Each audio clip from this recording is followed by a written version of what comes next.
Sheriff's deputies. The 29-year-old black man was shot and killed last Monday in a Westmont neighborhood. Deputies confronted Kizzee for what the Sheriff's Department has described as a vehicle code violation. Kizzee was riding a bicycle. Hundreds gathered in front of the South LA Sheriff's Station. Our Timothy Parker spoke with one protester. This is one of the rubber balls Lucha Bright says was fired at her and fellow protesters on Sunday night. They went to a LA Sheriff's Station on Imperial Highway to be heard. It was a free speech gathering. It was a peaceful gathering. Speaking out against the deputy shooting death of Dijon Kizzee and a whole lot more. But they say the Sheriff's Department didn't want to listen.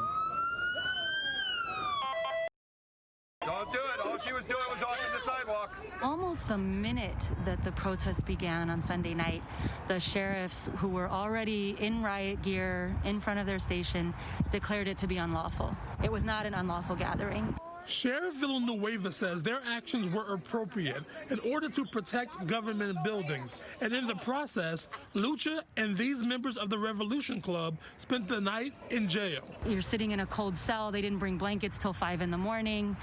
We couldn't sleep all night.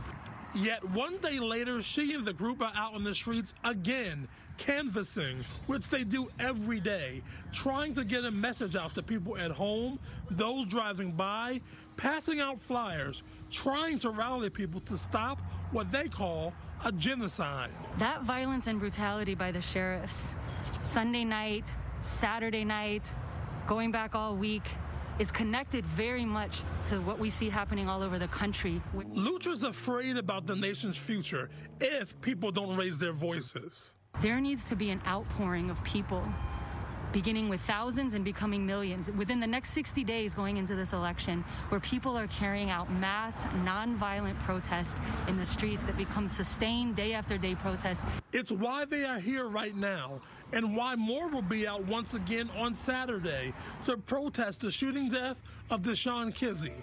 It's the purpose of the Revolution Club. The Riverside County Sheriff's Department says 7 people